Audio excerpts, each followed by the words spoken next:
Good morning, everyone. My name is Sarah Doxey and I'm the Marketing and Events Coordinator here at Hornbill. I'd like to welcome and thank you for joining today's webinar, where we'll be having a presentation on service-centric approach to your new self-service portal with Mary Oliven, Application Consultant here at Hornbill. Just to inform you, Delegate Auto will be muted during the presentation to help facilitate flow and timekeeping. If you have any questions during the presentation, please type them into the GoToMeeting question facility on the right-hand side of your screen. We will collate questions and answer them at the end of the presentation. Thank you for taking the time to attend. I will now pass you over to Mary. Well, good morning, everyone. As Sarah mentioned, my name is Mary Einiken, and I'll be taking you through today's session on service-centric approach to your new self-service portal. Okay, so just a brief overview of what we are going to cover during this session. We'll take a look at the new self-service portal on Supportworks, have a quick overview of that, understand what's new and what's changed on the portal, and then we'll cover how we display and search for services. This might be very similar to what you're used to if you already have Supportworks self-service portal in place, and there might be one or two new additions as well that we'll go through.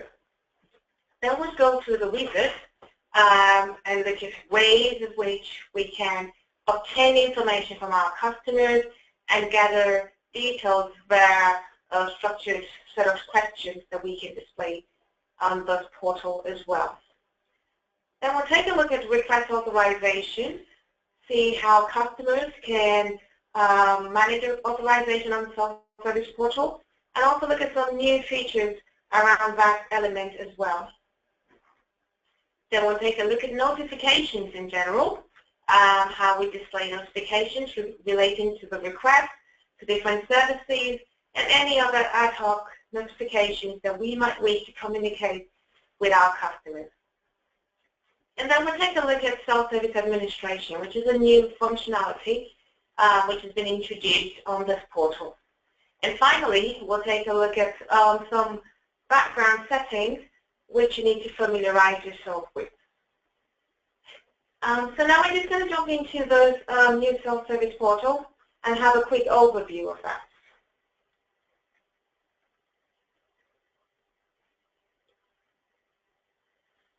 So our Supportworks portal login page looks like what you have on screen. As you can see, it's quite different from what you had before, but it's tried as much as possible to bring it up to date, and it's also fully configurable. So on the login page, you have fields for capturing your username and password, and you also have titles which can be modified by yourself. So things like the Supportworks self-service portal, you can always configure that. To read the name of the organization, you have a subtitle as well, which you can configure accordingly as well. All the background and logos can also be modified so that it keeps in place with whatever branding you have on your internet, or any company branding that you may already have in place as well. So I'm going to go ahead and log in as one of our analysts here.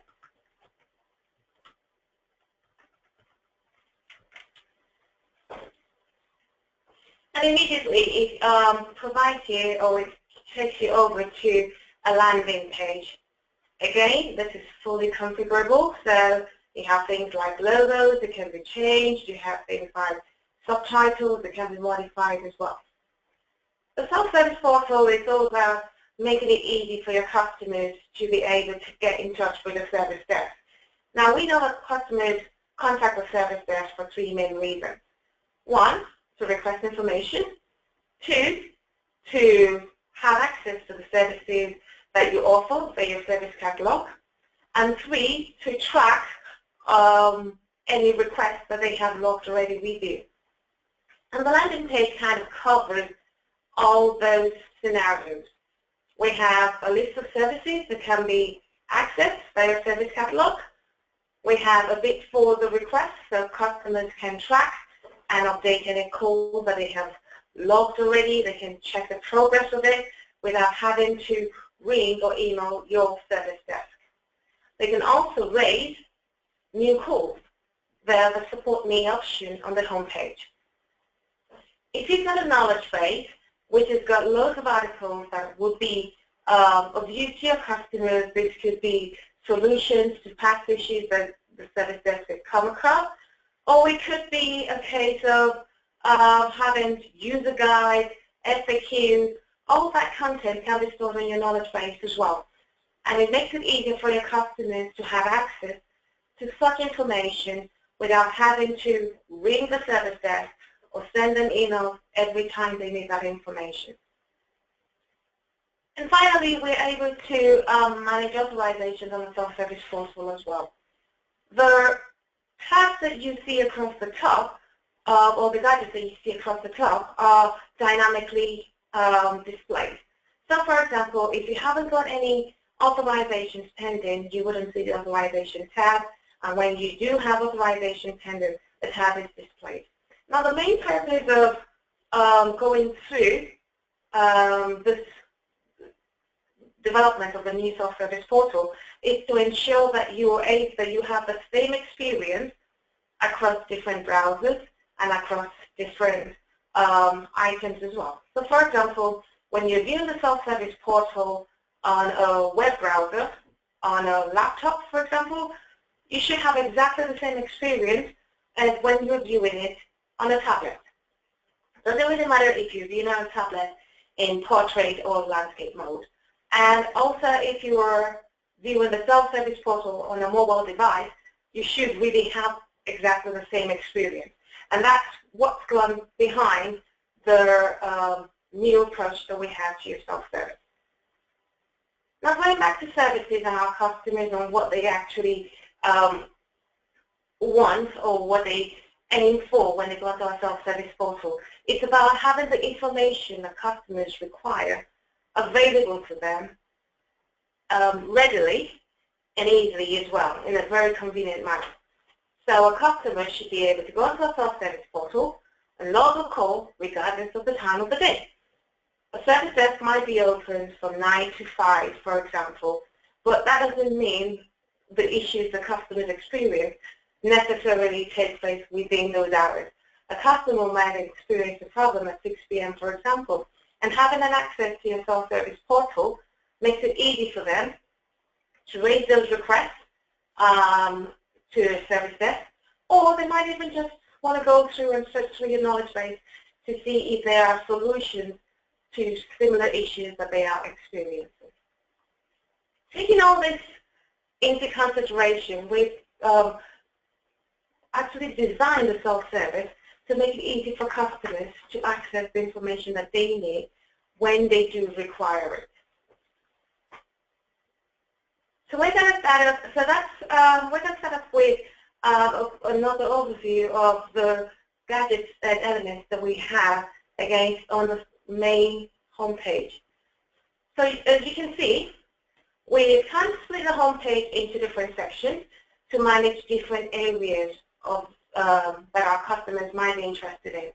So displaying information about affected services, having access to services within your service catalog, any notifications that they might be interested in, as well as any information that we think will be relevant to them in the future, not necessarily linked to your service catalog or your knowledge base or course that they have logged already.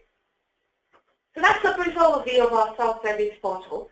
Now we're going to look at how we display services on this portal. Now, our customer has different ways of accessing your service catalog, one of which is by clicking on the services icon here, which is then split into different tabs. The very first tab shows a list of the customer's favorite services. These are basically services that your customer would access on a regular basis. It's quite common that some customers would require access to some services more often than others. So for example, if you're someone that processes new starters, you're most likely going to require access to the new starter service more often than other applications that or other services that might be available. Within our services page, you're able to run searches.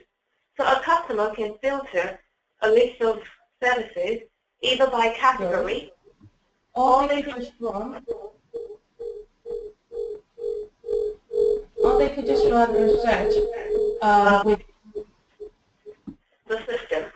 So for example, I could run a search in here and narrow that down to new starters just by clicking on, just by typing in the word new. Alternatively, if they know the categories, or you can click on the categories and filter down to say I'm looking for a particular type of service. Then we have the next tab, which shows us a list of subscribed services. So these are the services that our customers will already be pre-subscribed to.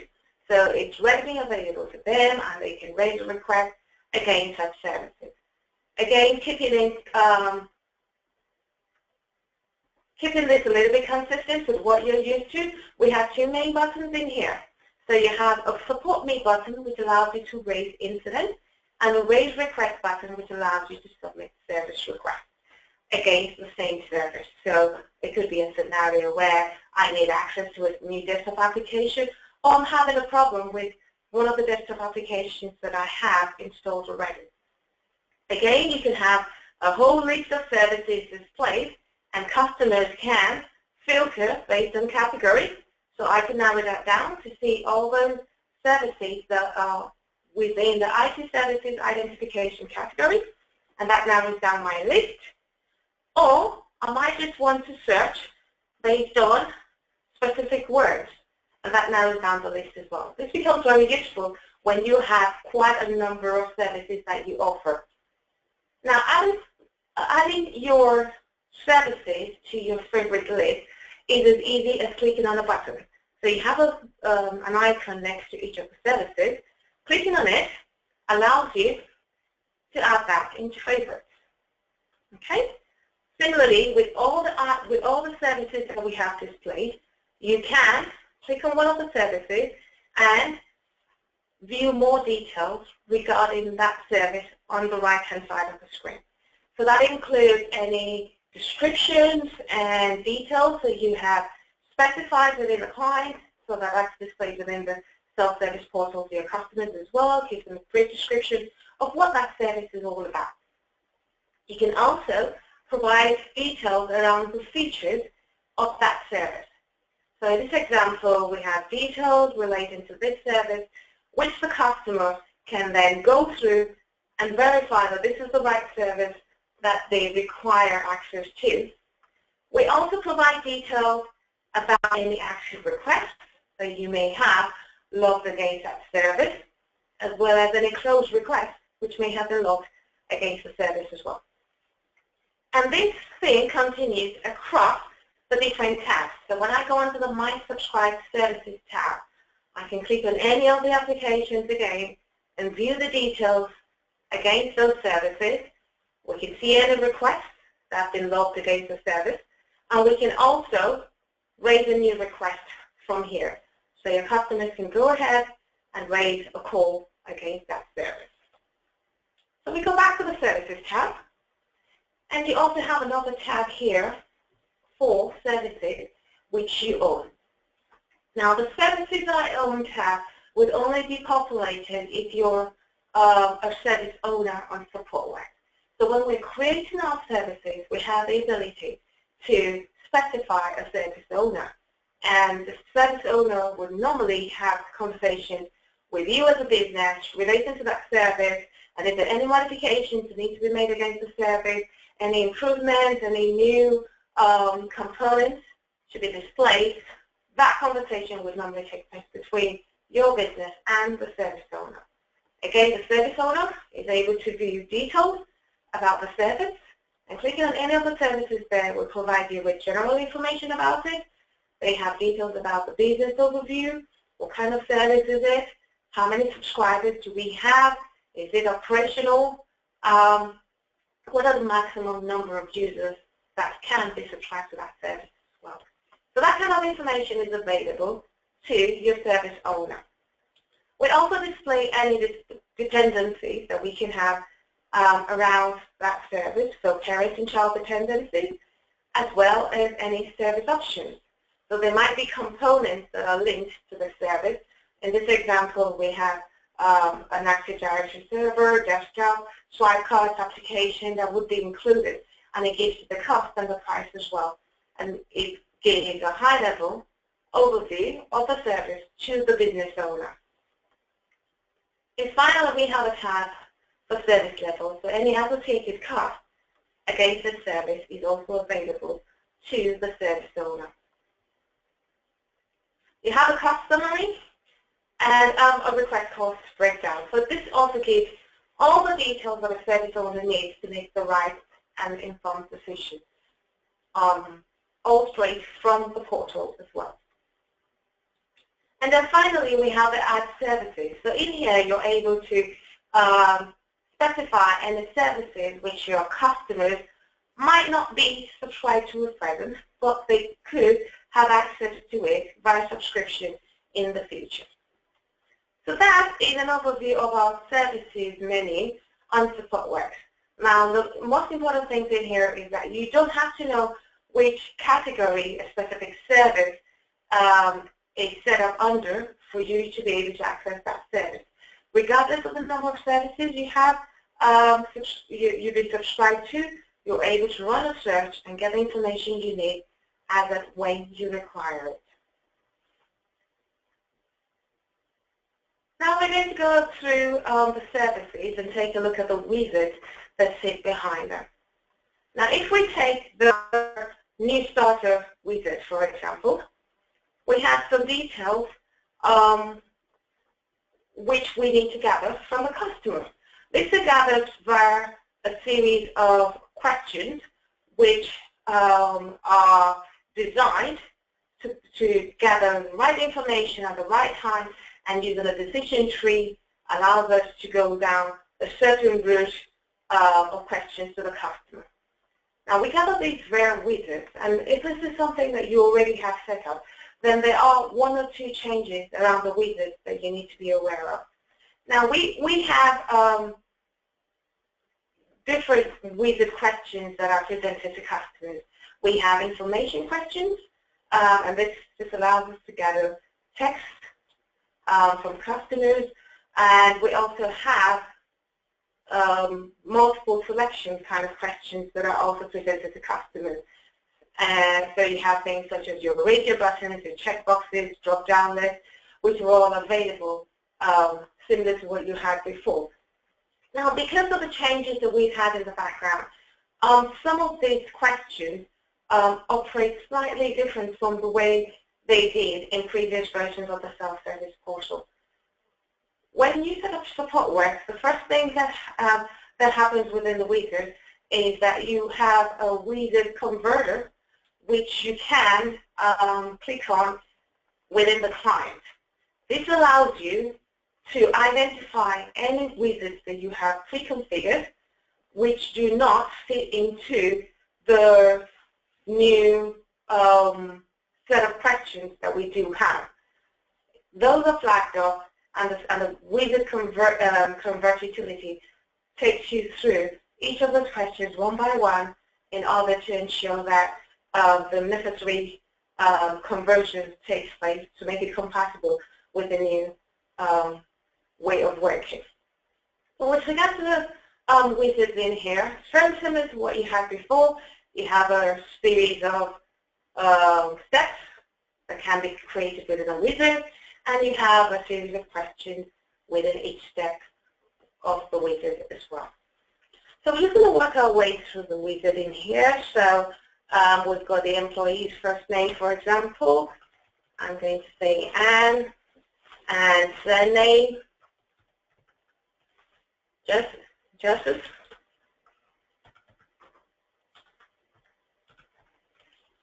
What department would they be joining? So again, you have your drop-down list. The person, the manager, There's a radio button, so you can have a decision tree, branching out from that if you want. Job title, analyst. You have job questions as well. So based on your answer to a question, we can take you directly to another wizard, read another step, whatever question is in its entirety. We navigate through with the previous and next buttons at the top. We can enter in things like date format.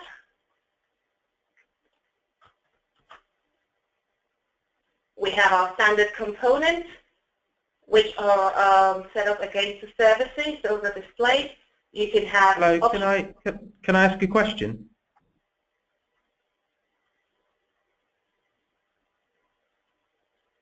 Hello.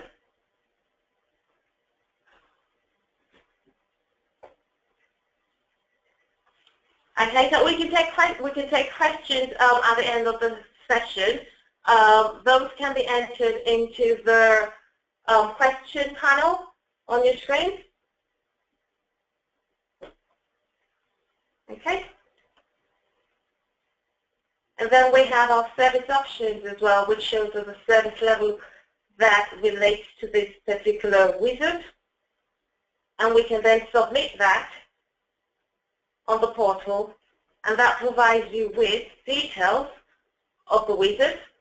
You have any components that relate to this service detailed in here, and you can also add call attachments from here as well.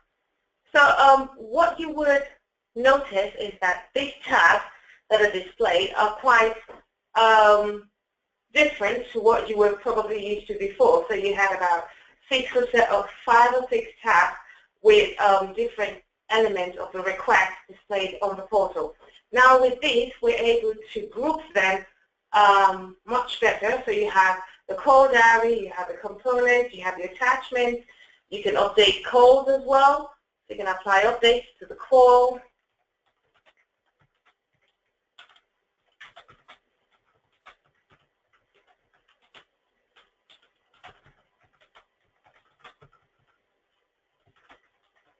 Okay, so we can add updates to the call. Being able to cancel the call is also down to permissions. So these are things that customers can do while filling in the wizard and login requests from the portal. Customers can also rate calls, so they can provide the service desk with a kind of rating on how they feel their call is being managed. And a rating can be applied at any point within the call. So from the moment you log it through to the moment when it gets resolved, you can provide details on how you feel the call is going. So how are we doing with this call? We could say brilliant, and then click on the rate button, and that updates the call. Now whilst all that is taking place, what you would notice is that the call diary is being updated here. The analyst gets to see the updates within the time, and the customer also has a record of it. And each of the updates that are taking place has a different way of being represented in the database. So we can see all the rating changes that are taking place against the call, all the updates, and any other requests that take place as well. On the right-hand side of your screen, of the screen, we have details about the request. So this gives us an overview of what the request was all about. So who was the customer that raised the call? What was the description that we were given? What SLA was assigned to the call? We also have details about when the call was logged, when we expect it to be responded to by, and the fixed time that we have against the call. You're also able to take a look at the business process, and we've made changes to this as well. So you have a graphical business process, which is displayed.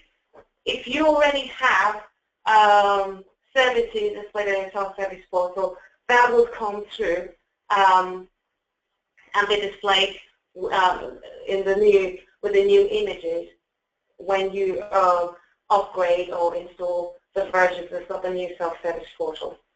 With this, we're able to see the progress or graphical view of the progress related to this call. We can see the stage that we're in at the moment, stages which have not been reached yet, and as we walk our way through each of these requests, then that will change from being a stage in progress to a stage that has been completed. We also have a breakdown which gives us details of how far we are to completing the request. So those are some of the changes that you would see on our new self-service portal. And it's all about providing the information and a heads up to our customers. The views you have in here are exactly the same views that you would have regardless of the device you are accessing the self-service portal from. So be it a browser on a laptop or on a tablet or on your mobile phone. And if you have any extended workflow or data forms that are included within your business structures, you have the details displayed as well. So all this is available to your customers at a glance, and they can go back to the home page by clicking on the back button. Again, they have access to all their requests that have been logged. They can search based on call references. They can also search based on text within the calls that have been logged. So you don't have to remember what a call reference number was. You could just remember that it was something to do with AD collection, for example, and this would go through and run and come back with any details that have AD, either in the title of the call or the call summary, or within the description of the call, or any other devices that have, or configuration items that have been linked to the call. So it provides a search functionality for the customers, making it easier for them to access the request. Whilst we're on the request menu, we have a breakdown again of your request based on the permissions that have been configured against each customer. You might have customers that are only able to see their own requests. You might have customers who are able to see team requests. That would apply to managers. We have managers. We have some customers who may be able to see all the requests that have been raised by members within their site or within their organization. Or you might even have organizations that relate to yours. So you might have a customer that works or that is associated with more than one organization, and you want them to be able to see calls across the board. When it comes to searching for requests, regardless of the tab you're on, you can again search based on the status of the request. So is the call open? Is it on hold? Is it a cancelled call? Or you want to search against all requests? You can narrow that down and search based on call types. And you can also have a free search functionality there. So say just search against all the calls regardless of the call type or request type or call status. So that's for the request. So this is an easy way of customers going onto the system and being able to view the details of the call that's been logged, and they can also update the call at any point in time, and they can refer to a previously logged call if they come across a similar issue sometime in the future, save them having to ring the help desk or to apply the same solution that was applied the first time around. When it comes to the request wizard, we talked about going into the client and seeing the differences that we do have. Within your Manage Settings, General Settings, we have a Self-Service tab, which now contains all your wizards. And within the wizards, we have a wizard utility. The wizard utility allows you to export and import wizards. So it is possible that you could have set up a number of wizards in the past, and you do realize that some of the wizards are very similar. You might need to change one or two steps. Rather than recreate the wizards from scratch, the utility allows you to import and export different wizards, similar to the way you would do with the business processes and Supportworks. It could also be a case where you have set up a test environment with all your wizards, and you don't want to go through recreating them on live anymore. So you could go into your test server, set up your wizard, test the wizard, make sure that you're happy with it, and then export the wizard you want, using the export wizard from the test server, and then import it into the live server. And that saves you a whole lot of time. So that's functionality that is within the self-service portal. I also talked about our self-service convert utility. Now, this performs a backup the very first time you click on the button. And what it does is gathers all your self-service wizards on this instance, on this instance of Supportworks. And then it goes through each of those wizards and it highlights them in either green or red. The green denotes that the wizards are compatible with the new self-service. And if there are any questions that you have created in previous wizards which are not compatible, they're highlighted in red, and you're given the option to convert them. And it highlights the actual stage and the actual questions that need to be converted, and provides you with suggestions on how to convert those questions. Now, some of the questions that you might need to convert would be questions based on option selected, where you have a jump and answer, and in some cases the jump and answer might not be, if you've got a checklist, for example, and you can choose more than one option, and each of those options could jump to a different question in their own right, the system won't be able to determine which of those jumps is applicable if you've made more than one selection. So it brings that to your attention and provides you with suggestions on how to change that to maybe a single select option selector type of question in here. So the wizard conversion is one of the utilities that we've included as part of your self-service upgrade in here to enable you convert previously created wizards to the format which is compatible with the new version. Also within the self-service, we have notifications which can be published. Now you have notifications which can relate directly to a service, and that still gets displayed as it did before the service is up and running. It is faulty, we're having slight problems with it, that still gets displayed as it did before. But what we've introduced with the notification is for some ad hoc kind of information that you need to provide to your customers. So for example, you might have some maintenance work taking place whereby there would be limited access to the service desk. You might want to publish that to your customers. And we denote that by having a text field for displaying such notifications. You have different classes that are applicable, red, amber, green, depending on the importance of the message. And then you have a flag to denote if it's an active message or not. Active messages are displayed on the portal, and if it's not active, then it stops getting displayed. And you can also specify the duration for that notification. So in this example, we have on our self-service portal homepage, we have an ad hoc notification here. Let's say the portal will be unavailable on the 5th of November between 10 and 5 while we perform essential work. This could also be a case of we're going to be closed for a short period of time, so you might not have access to the service desk, but just there for you to provide information to your customers that is going to be relevant to them at the right time.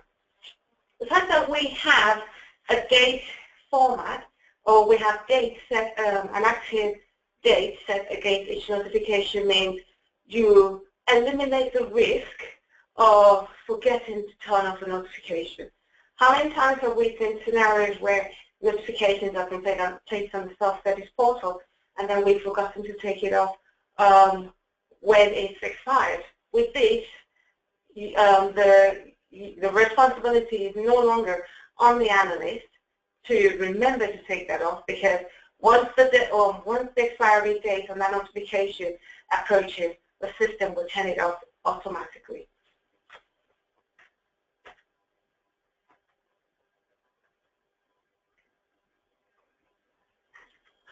Other things that we've got within the new self-service portal is our request authorization. So if we take an example in here of one of the requests that we've got logged, we have a new starter request in here, which is call number 43, which we know at present is awaiting authorization in here. The authorization can be carried out by named authorizers within your business process. And in this scenario for the new starter, it actually happens to be the customer's manager. So I'm going to log in as the customer's manager here, and we just see how we manage that authorization.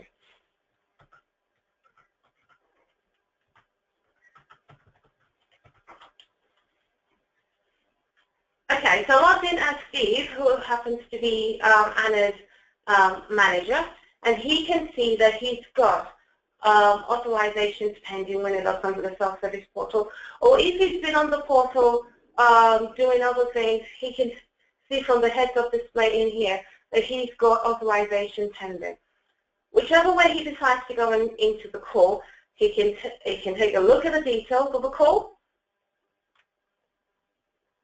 read through the call diary so that he has a good understanding of what he's authorizing at this point in time. He can see details about the request as well. He can see any request components and any prices that are associated with that request. And he can provide us with his authorization decision. So in this case, you have the options to authorize it or to reject. I'm going to go ahead and say authorize it, and it gives us a reason for his decision.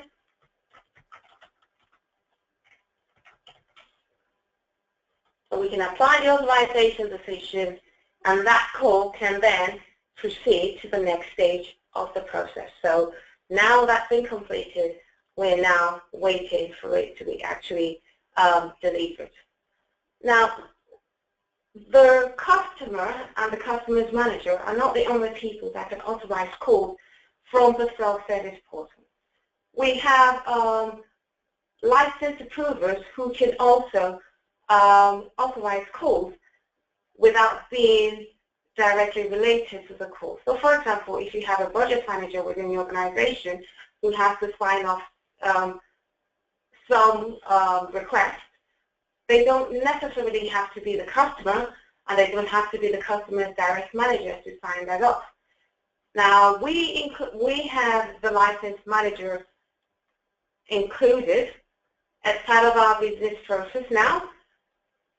So I can go into the client within process settings, and we have license approvers. Now, this requires an additional so this is like an additional module on your Supportworks license, which you can have, and you can have as many named approvers on the system as you want. And by adding the named license approvers, you can then include them within any of your business processes. So for example, we can say change authorization takes place at this point, and we can specify who the authorizers are, and you now have a license approver who you can add from your named list. This again means that license approver can go onto the self-service portal and authorize requests without having to send an email in or having to, and you don't have to add the authorizer on the fly as well. So it kind of provides the customer who needs to authorize with the relevant information from the portal, and at the same time, it saves you having to send emails to and fro, therefore freeing up your desk to deal with other issues that might be raised on the portal. Now, another functionality we have within the new Supportworks self-service portal is the ability to run a global search. So at any point in time, you can search for services, search for specific requests, or search for knowledge-based articles that relate to the query or issue you have at hand. So, for example, if I had a customer who was having some issues with applications, and they wanted to either raise a request against the application or see if we had any documentation relating to the application issue they have. They can just run a global search. So by typing in application, for example, we have a global search that goes through all your knowledge base documents, all your services, and all the requests that relate to applications, and displays that to the customer. At this point, your customer might choose to go through the documentation that you have within your knowledge base, or they might decide to log a new request or view any existing requests around applications that might provide them with the details that they do require.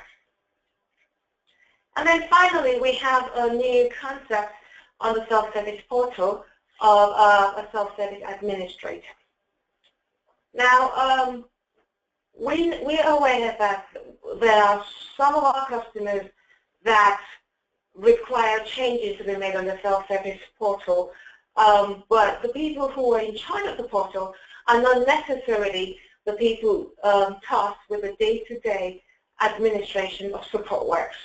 And so we have introduced an administration self-service right, which can be set against the customer, and that allows the customer administrator to go onto the system and make certain changes. So I'm going to log in as Anna B, who is a customer administrator, and we can tell that she is an administrator by going into her record in Supportworks.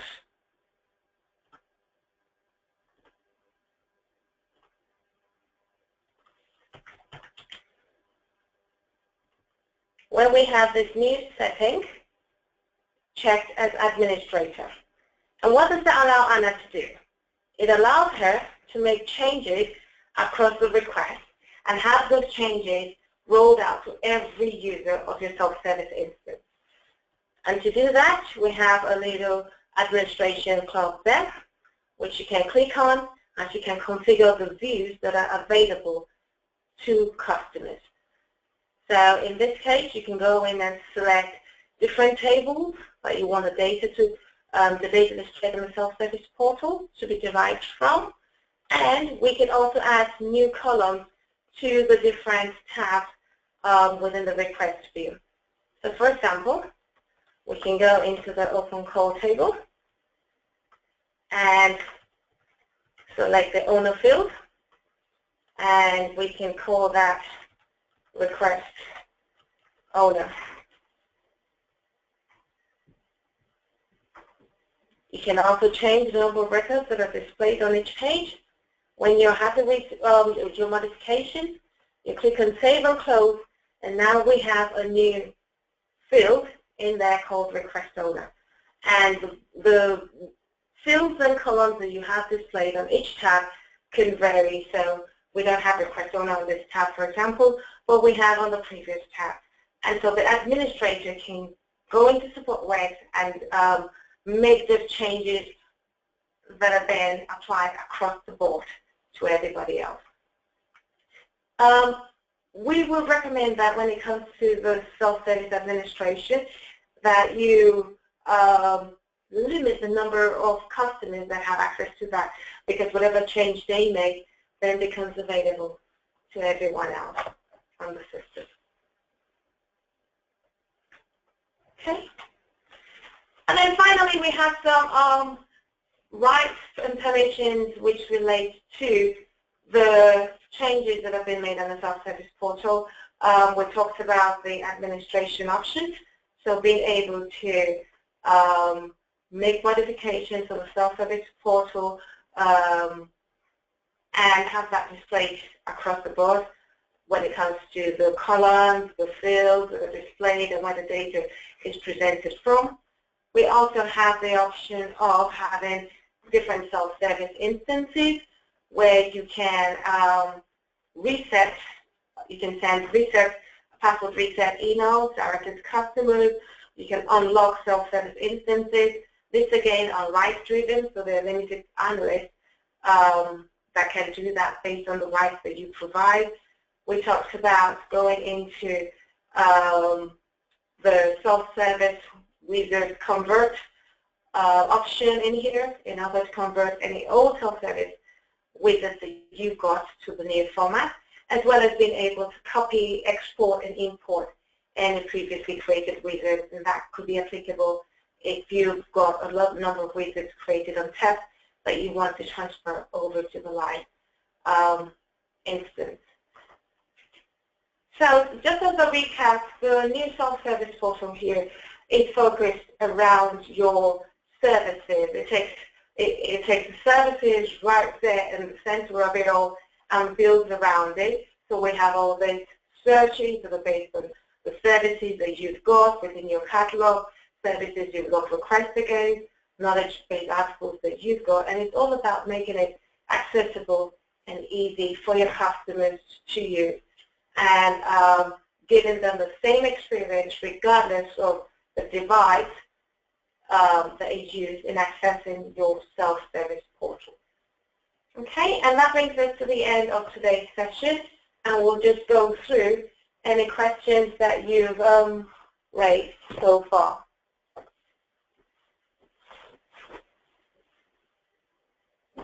Okay, so one of the questions that we've got is to do with configuring the screens on the self-service portal. So the new self-service, so for example, our new set of process, we've got checkboxes for new equipment, and those are quite easy to add on Supportworks. So with the new self-service, we can go into the wizard. So this is the wizard that sits behind the new starter form that we went through. And in here, the checkboxes are quite easy to select as well. So the checkboxes are actually on the final questions. Okay, so we have all those in there. You can easily add a new question type. So a checkbox will just be that. And we can have our question. And in here we can populate the choices that are displayed within those checkboxes. So those could be choices that you select dynamically. So for example, we could say the value is that, and the display is what's presented to the customer. So we can build our list that way, or we could use details that already exist in our database. So we can provide a checklist based on data that's derived from different tables within our Supportworks database. So the authorization process link with Active Directory. Not directly with Active Directory, but what you can do is you can import your customer record from Active Directory, and if you do have your managers denoted within Active Directory, that gets imported into Supportworks, and then you can have managers, so you can then specify who the authorizer would be. So for example, if you wanted my manager, if a request is for me, and you have customer's manager as the authorizer, then it would go through and see who's the manager against my record and send the authorization out to that person. The new self-service portal is currently compatible with Supportworks ITSM 4.2, and there are plans to incorporate elements of the HRSD application into ITSM, and at that point you can then have the different Supportworks instances, which then make use of this new portal. We have a question here about the license approvers. The license approvers functionality is a module which is included within, which can be included within your Supportworks license. So yes, there is an extra cost to it, but it enables you provide a wider functionality to your authorizers I think one of the major queries that we come across are people who need to be set up as authorizers, but they're not the customer's direct manager, and they're not service owners or configuration owners. So, for example, if you have a budget owner within the organization, you might require a license approver module included within the license in order to cater for that.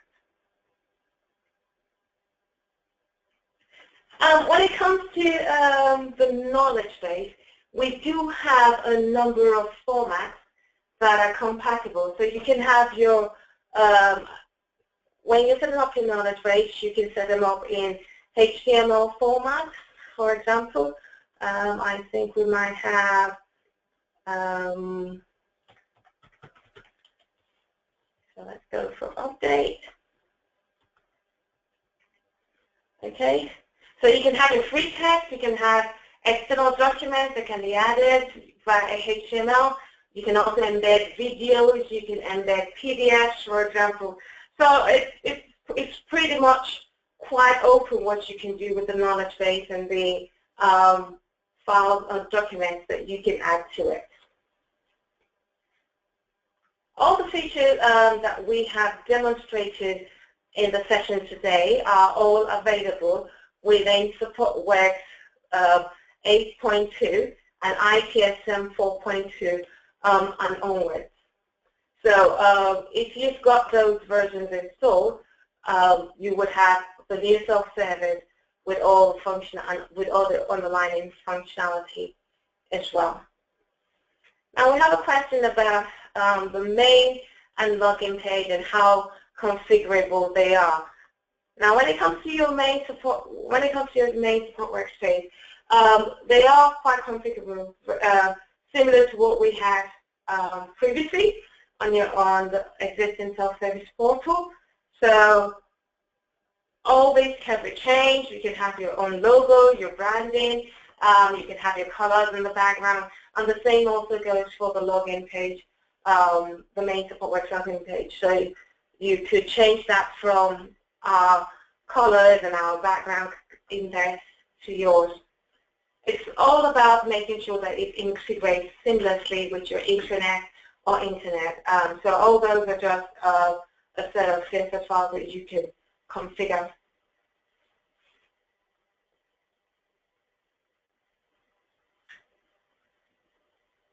Okay, so everything that we have displayed today is included, as I mentioned, in ITSM 4.2, and they are in the final, and we are in the final stages now, and that is due to the deploy or release, hopefully by the end of this week. Okay, and we have one final question in here, which is to do with editing pages in HTML. And yes, you can have a whole lot of HTML code behind your knowledge base articles in there, and the self-service as well. So we do have all the usual PHP files that sit behind it, and all those can be configured as well. Okay, do we have any other questions?